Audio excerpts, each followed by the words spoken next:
everyone. This is CB Bowman Live, and this is a special edition. I know you were not expecting to see me on Friday, and you thought, hallelujah, I've gotten rid of her for Friday. But surprise, I have a special guest for you. I have the king, the absolute king of podcasting, and not just podcasting, but how to make money podcasting. And he's going to talk to us. He's going to give us a little snippet of what he's going to speak about in a pre-conference for the Association of Corporate Executive Coaches, as well as he is a main speaker for a big conference. So let me just give you the dates. So the pre-conference is March 11th at 9 o'clock, and follow me to find out more. And then the conference takes place on the following dates. And you want to pay attention to this because there are early bird specials. Now, you can't register now, but if you follow me or send me an email, I'll put you on the list so that you can get a good price. Okay, so it's May 6th, May 20th, June 3rd, and June 17th. And for you coaches out there, you don't want to miss this, because this is a conference of the first kind. What we're going to talk about is how to understand the internal mind of your buyer. That's the leaders, and what makes them trigger to buy. Don't you want to know about that? I bet you do. So be sure to follow CB Bowman for the latest news on how to get in at that early price. Okay, so now let's get to the business at hand. Let's talk to Doug Sandler. And it's a podcastologist. I love this new term. We had to make up our own word. You know, even bartenders have mixologists, so we figured podcastologist, that would be kind of fun. Love it. I love it. Talk to us. Tell us secrets. Tell us everything, Doug. Oh, my Tell gosh. us about your company first. Well, Okay. I appreciate that. Thank you, CB, and thank you for having me here on not only LinkedIn Live, but on YouTube and Facebook as well. We love this online space, and that probably is a great place to start.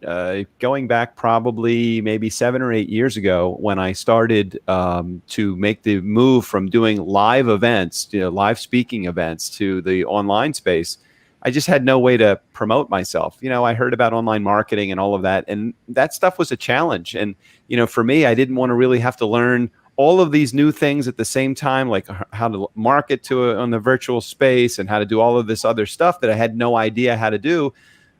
So I did what I thought I should do. I took my business, which was a professional speaking business. I wrote a book, and I needed a way to promote my book, and I used podcasting as a way to do that.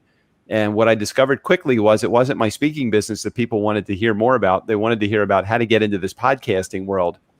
And so I realized that I had to serve potentially a different market with that particular message. And then we've kind of worked. What was your book about? So my book is called Nice Guys Finish First, and it was all about building a business, not through, cutthroat methods and being, ruling with an iron fist. It was really about how to build a business through building relationships. And I know a lot of coaches that are out there. Most of your clients are with you. There's millions of coaches that are out there, tens of thousands, if not hundreds of thousands of coaches that are out there. But most people are not getting it necessarily because of their skill set. They're getting it because of the relationship that they have with the people that are on their prospective list. So for me, that book was an essential component in the start of what this new online business was all about. So how do you be nice, or how do you create an environment where you're sharing a methodology to grow your business through being nice, returning phone calls, telling the truth, not again ruling your company or ruling your clients with an iron fist, but actually doing it through building relationships. So better business, better relationships. It's really the key to that book. I know, Doug, we're here. I'm sorry to cut you off, but I'm so interested. I know that we're here to talk about podcasting, but can we just take a little bit of time to talk about building your business through relationships? Because, to me, that seems like I'm an introvert. So I'm in trouble already. And so the idea of building relationships sounds daunting to me. I mean, and then asking them for business. Okay, give us the secrets on this.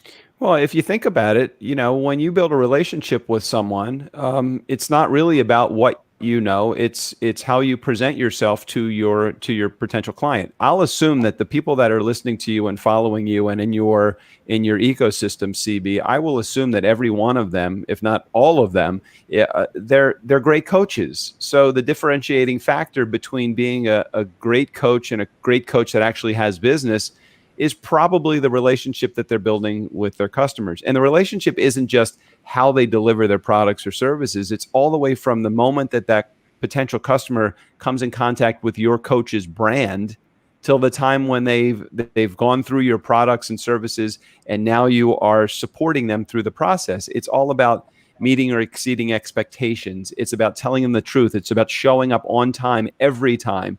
It's about doing the right thing, even if the right thing isn't the thing that profits you the most.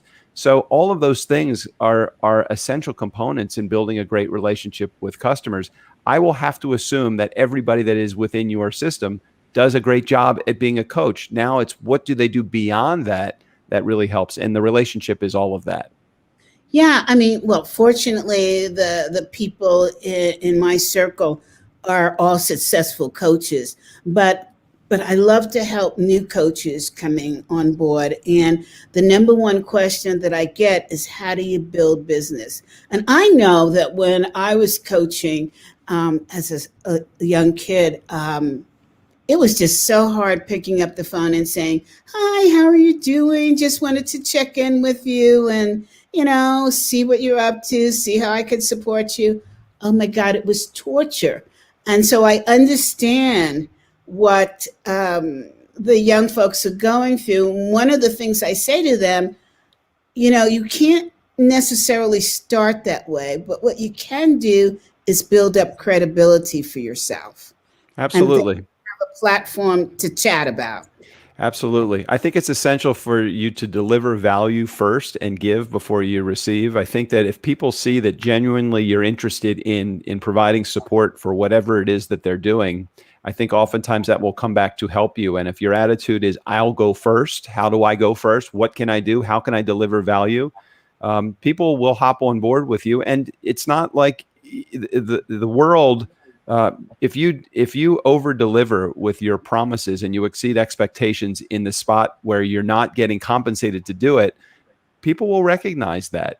Catch people in the act of doing something right. Show them what you know, and deliver your services even before you get to the buying part. Deliver your before they become a client. Over deliver in that. Over deliver with, if you say to somebody, I'm going to get back to you in 10 minutes, and you wait 30 minutes to get back to them, you've already failed to meet expectations. If you say to somebody, I'm going to get back to you in 30 minutes, and you get back to them in 10 minutes, now you've exceeded expectation. And I know that that's just a little thing, but it's those little things that cumulatively have a big effect on building your relationship with your potential client. Exactly. And it's not to say that you can't be late in reaching out to somebody, but you better have strong credibility before that happens so that people say, hey, it's okay. I get it. I know what your schedule is like. I'm just happy that you were able to get back to me. That works, but you need to be a Marshall Goldsmith to pull that one off, right? Well, I 100% agree. But even at the Marshall Goldsmith stage, I think when you get to that stage, or even a stage that's nowhere near where he is with his with his business, but you just get to the point where you have a great reputation because you've done those things to exceed expectations every time.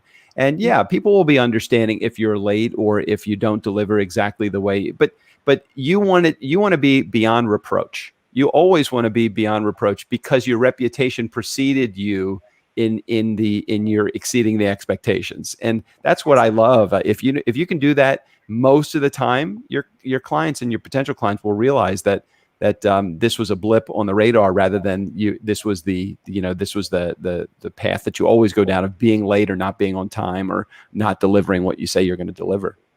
And Zoom makes it a lot easier for us to be on time. We Well, don't now, have to deal with traffic. Well, we do have to deal with electronics. Like we were supposed to have a show. I'm supposed to have a show on Tuesday, and I was so excited because we had Elisa Cohn who was speaking, and she's a guru in the entrepreneurial space as a coach.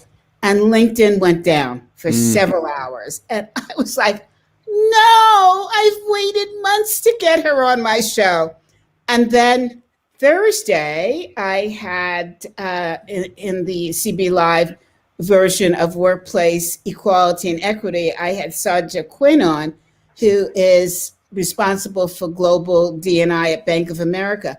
She was brilliant. And we had blips from LinkedIn. I thought, technology? Okay, I must be under a tech cloud. But then I had to feel better because everyone else was under the same cloud. There was no more room. well, I think according to my girlfriend last week, Mercury was in retrograde. So technology was always going fluid last week. It was. And this week. Maybe so. Exactly. So now, I think I need to run out and get your book because there's some good tips in there for introverts. And I want to just now, because I know we don't have a lot of time, but I want to talk about podcasting. Sure. So podcasting is a great way to get out your message in a virtual world. Obviously, with what's been going on with the world over the last 12 months or so, it has been it's a channel of communication that is second to none.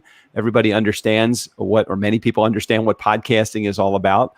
It is a way to get your message out. It's a way to build community. It's a way to grow your influence. And fortunately, it's also a way to connect you with money. It's a monetization tool. It's a business development tool, a lead gen tool that if used effectively, it could be the central hub of your entire marketing plan.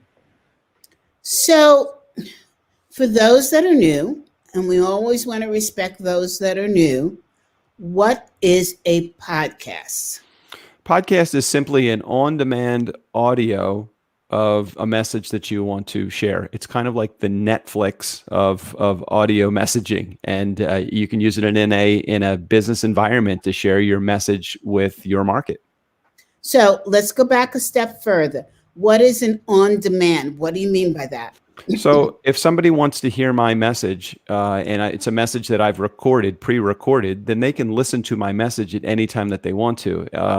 You have access to Apple Podcast or Stitcher or Overcast. Those are the distribution sources for podcasting. So if somebody wants to hear a message about how to sell better in, coaching for non-sales, or how to sell your coaching business, they can go to Apple Podcasts and they can type in sales coaching or coaching sales, and a whole bunch of different podcasts that have that subject matter will come up in the search results. They can listen to any number of different podcast episodes that have that subject. So on demand means that anybody can go to Apple Podcast or Stitcher or Google or any number of different players, and they could just type in a subject matter, and that podcast episode or something with that subject will come up. So on demand, meaning it's ready when I want it to be. It's not a live session. Okay, so it sounds a lot like radio. It's radio, except it's not live and it's not broadcast. So it's not with radio, you tune in to a specific frequency on your radio and you get a message that's being shared by a disc jockey or talk radio or whoever is out there. With this, it's actually a narrowcast. If I want a specific message about executive coaching, I can actually go to Apple Podcasts and type in executive coaching. And I may run into a show that only has, instead of a broadcast audience of 10 million, they may only have 100 people that listen to that show on any regular basis. So the audience size is really irrelevant. It's about the message, the concentration of the message. The more narrow a message can be, the better the message will actually present to that person listening. Like I have a show, you can't see it over my shoulder, but I have a picture of a 1965 Mustang right there. Okay, you see that? So yes. I have a show, because I have a 1965 Mustang. I have a show that's called Ford Mustang, the early years. We specifically talk about 64 and a half, 65 and 66 Mustangs. It's not a huge audience, but it's 750 to 1,000 people that listen every week to my show. Now, I know they are specifically interested in classic Ford Mustangs. Well, wait a second. You don't consider that a large audience? Well, when you talk about large, it's all relative. If you say, is it a large audience compared to what WNBC gets when they broadcast a message to tens of millions of people every week? No, it's not a large audience, but it's a specific audience just that want to hear about that message. Can I ask you, what in the world can you talk about every week that has to do with a car? I'm sorry. Well, it's interesting. Running the show. It's like somebody would say, well, how can you talk about, if you go to Apple Podcasts right now and you type in funeral director podcast, there's probably a dozen podcasts that are specifically focused on funeral directors. Well, what do funeral directors have to talk about? What do Ford Mustang? We talk about tires, we talk about cars, we talk about the clubs, we talk about events that are going on, we talk about the spouses of the people that what we talk about. We talk about the amount of money people put into restoring their classic Mustangs. We talk about everything on that show. Wow. Who would have thought? And again, that's why it's called narrowcasting. It's not a broadcast. We're not looking to get a big audience. I mean, a big audience is great, but that's not what my goal is for that show. So, you know what? I've heard something, and I've made a mistake on my podcast because I have one podcast that says CB Bowman Live, Challenges of the C-Suite. And it is about things that leaders can do better, but it's also about coaches and how they've advised leaders to do better. And maybe I should have put executive coaching in that title. It just depends on what the goal of your show is. So keep in mind, there's 3 goals for podcasting: build community, build influence, or make money. And depending on the goal of your show would dictate the strategy that you use in not only branding your show, but in the methodologies that you use to roll your show out.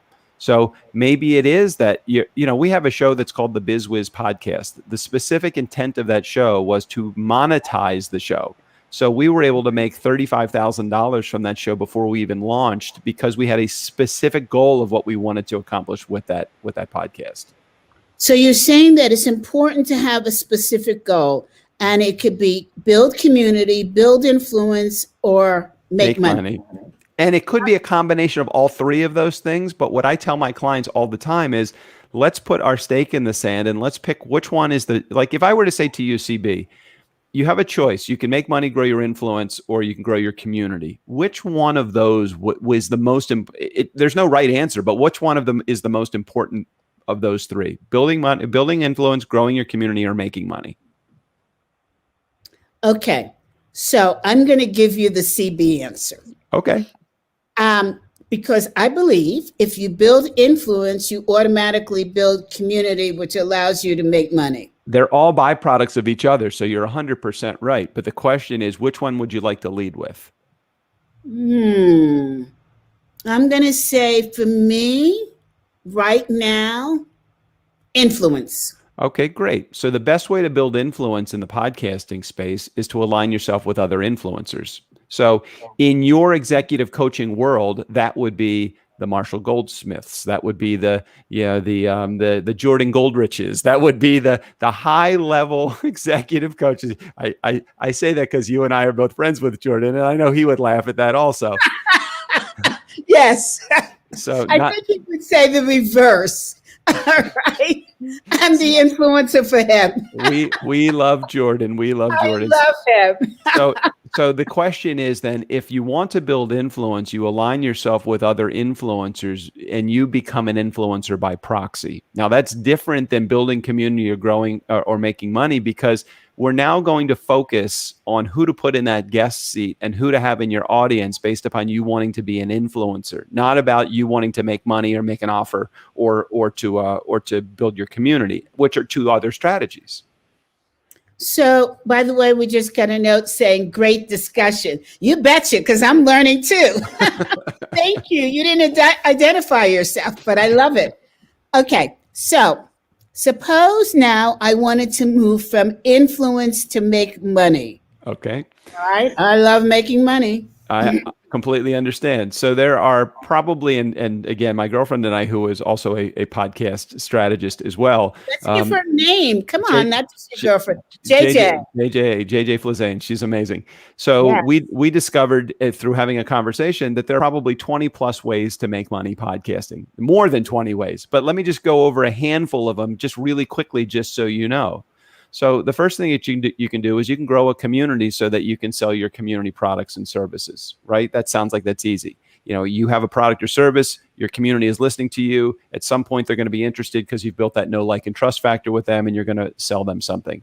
Another way that you could do it is out of the guest seat, meaning putting people on the show that could directly refer or buy the products and services that you have. So that's called a guest to client strategy. Another way that you could do it is through joint venture partnerships, whether it's through your audience or that guest seat, doing deals and building relationships and building businesses with those people that you've built the relationship with that are in that guest seat. Affiliate relationships, having a product or service that is closely aligned but not competing with you, presented on your show so that when somebody in your audience buys that product or service, you make a small percentage of that. For example, an accountant that has an accounting show, he represents a product like FreshBooks or QuickBooks. Every time somebody in his audience clicks on that link, they get a small percentage of the money that's coming in the door. And the other way, the way that everybody always thinks about when it comes to monetizing podcasts, it's I'm going to sell advertising or sponsorship to my show. And while that is certainly a way that you can make money, it is not the early stage way to make money of the show because you have no audience. And if industry standards hold true, you're going to make about $15 per 1,000 listeners. And 1,000 listeners, remember when I said you're not broadcasting, you're narrowcasting, it doesn't necessarily mean that you want a big audience. $15 a show to sell advertising is not going to make anybody rich. So I rely upon the other 19 methods that you can use to make money podcasting. So what we're getting in more. I love making money. Let's hear these ways. Great advice. I've heard of affiliate links before when creating content. So yeah, my question to you now, and maybe you want to say, let's wait until the pre-conference to answer this, is in the coaching space, in the services space, what affiliates can we affiliate with? Well, so think about it. What problems does a coach cause that an affiliate partner could solve? So could it be a coach, an executive coach might say, hey, we need to do something with relationship management. So they may have a good affiliate relationship with a psychology practice. There might be maybe the advice that an executive coach would give is something pertaining to their client's business. It might be a marketing thing. So maybe there's a marketing business that they might be able to affiliate with. You'd have to answer that question. You could answer that question better than I could. What are the executive coach's clients? What do they look for as a result of it being coached from an executive coach? What problems are created in that relationship? You know, Doug, you just did a better job than me because I love how you think. I want to pickle your brain and be able to take it out and say, okay, okay, I sound a little Frankensteinish. That's okay. But I love the idea because it got me thinking. You're right. Partnering with therapists of all kinds, one. Two, project management is something that when we take on a large scale training program that has, is really coaching, but large scale, there are coaches as part of ACEC that are working with an entire hospital system. Yeah, and take it a step further. Like executive coaches, they don't do all the finite coaching practices. Also, an executive coach might be in a position to recommend a sales coach or a sales trainer. So to align yourself with a sales training organization to refer out and make a percentage of that sale, that's a great affiliate relationship to have. Oh, I love it. Sales training, project management, marketing, accounting. And the best part of the affiliate relationship, CB, is that there is no deliverable for the executive coach. So you become a client of mine. I recommend something to you. You buy that something. I don't have to. I'm not now. I have a good relationship with that company that I'm referring, and I trust that company, or I wouldn't be referring them. But at the same time, I have no deliverable. All I'm doing is I'm collecting the check. Yeah. Okay. So, what are the best affiliate marketing apps out there? Well, there is a ton of affiliate marketing programs, and it would depend highly on the services that that person is recommending. There are some that are in the online space where it's just as easy as putting a link together and using something like, there's a company called ThriveCart. It's an affiliate tracker that's out there. But there's also, if you are recommending high touch concierge service business, meaning that I'm recommending something to you, you go ahead and take advantage of that service, but that service is a concierge or white glove treatment service. It's just the relationship. So I'm referring you to my friend Joe. Joe is delivering a high touch treatment to you. It's $10,000. I get $2,500 of that $10,000 just for making the introduction.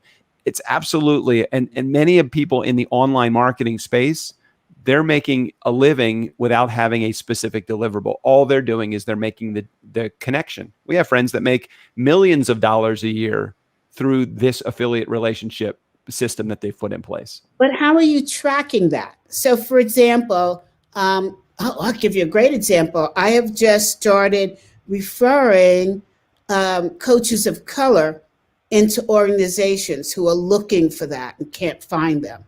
And I simply say, this is my referral fee. The rest is up to you to negotiate. You do any more work with that client, I get another referral fee. If you charge $100,000, I'm only going to get X. I don't care. Right. But So how do you track that? So there's a couple different ways that you can do it. If there's a formal affiliate relationship that's put in place, meaning I'm doing an affiliate relationship. I have an affiliate relationship with a company. I'm recommending their services to my community that's listening to my podcast. They are going to get a special link, turnkeypodcast.com/grow. If anytime they click on that link, if they buy the services, I am attached to the sale because of that link that I've used. If it is a high value white glove concierge treatment program and I'm simply making the referral, now it's just up to you, which is why you don't want to have 30 of these affiliate relationships. You want to have you can have a bunch of automated services that you have affiliate relationships with. When they click the link, you get a percentage of the sale. But the other ones that hey, let me introduce you to, that's just a matter of you now having a good relationship with that referral source. In order for you trust them, they trust you as a referral source. Believe me, if I refer somebody out and I know that sale was made and there's no affiliate commission that's paid, how many more times am I going to use that person? Yeah. So it's trust, it's relationship, it's nice guys finish first. It's the whole thing about building relationships. Yeah, I hear you. And for me, I have a contract. I have an agreement because I just like to keep it clean. Yep. Just for my own head, right? But I love what you're saying, and I can't wait to hear more because I want to know more about the affiliates and how they work, which ones to use for when. And gosh, I'm so excited about what you deliver and what you talk about. Is there anything else that you would like to say to our audience before we give away too much?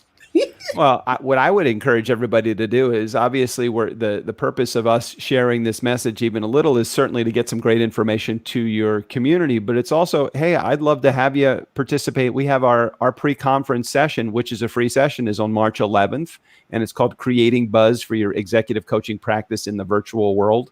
And if they go to turnkeypodcast.com/virtual, so turnkeypodcast.com/virtual, they'll have access to register for the pre-conference session. And again, it's free, and it's, look, the virtual world can seem daunting, and it really doesn't have to be that way. So what we do is we'll take a step-by-step approach to understanding how this online marketing business or online business can work, or the virtual world can work for their business, their executive coaching business. And we come at this from a perspective of, we've been there, we know it. We might just be a few steps ahead because we started this 7 years ago with our online adventure, and it's been great ever since. I'm trying to copy the email that you sent me and put it in the comments so people have a direct link. Let's see if it works. Somebody out there can let me know if you can see it. It might only be visible on YouTube. There is one final question. What is a good rule of thumb when deciding what the agreement percentage is? Is it dependent on the service? So I'll take a stab at that. Because I have that question to myself all the time. It depends what the market will bear, and in fairness, and that's an important part. In fairness, if you're going to have an ongoing relationship with this person, then the number might come down. If you are not, then the number might come up. You can have a flat rate, or you can have a percentage rate, and you can vary between the two. And so what I suggest is that you try it out. The contracts or the introductions that I make are fairly large numbers, and I keep my number down, my commission down, only because I want people to pay, and I want people to feel that they've gotten real value out of it. And somehow when you're too greedy, people will find a way not to pay.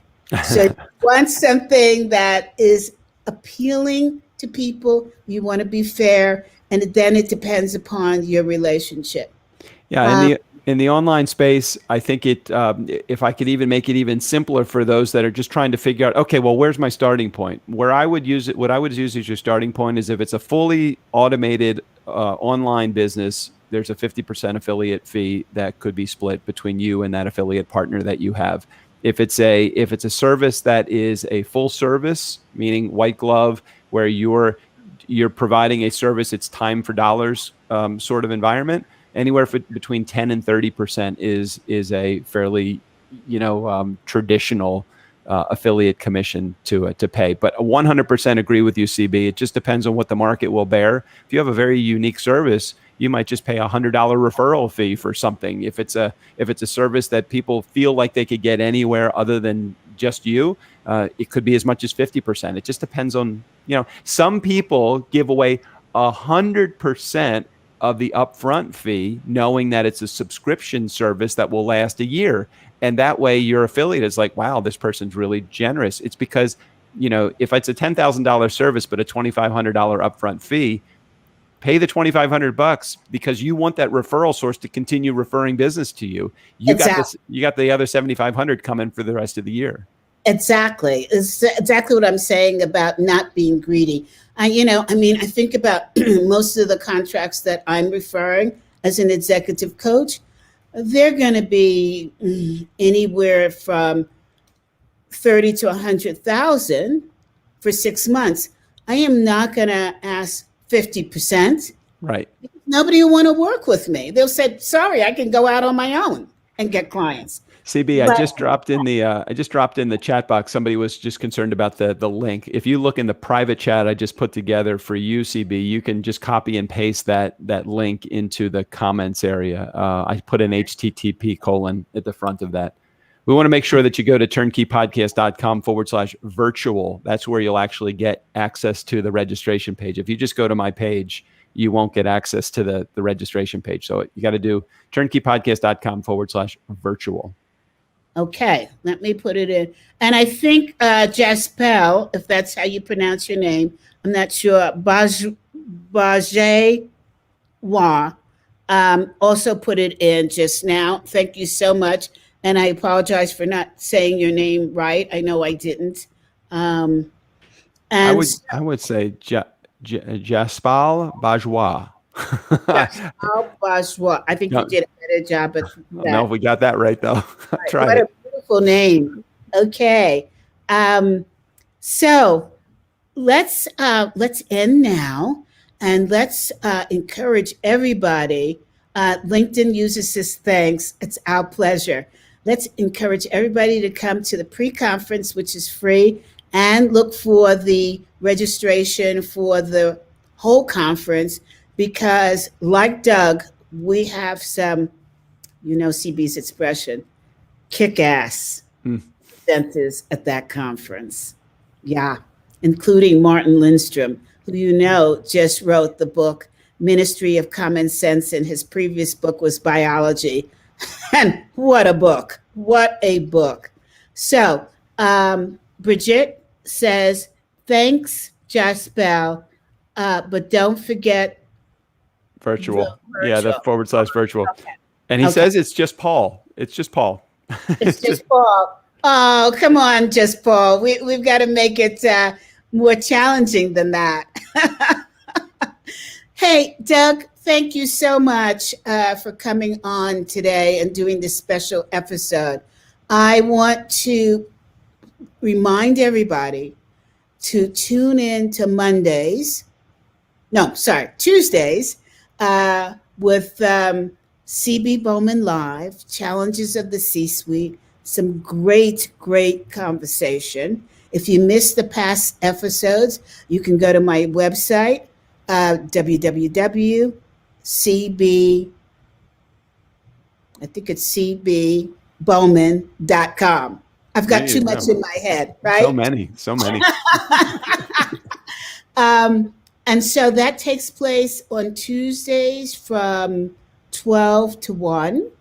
And then on Thursdays and that's Mountain Time, on Thursdays from 11 to 12, we have the CB Bowman Live, and that is about workplace equity and equality. Hey, I want to tell you something, Doug. We CB. found out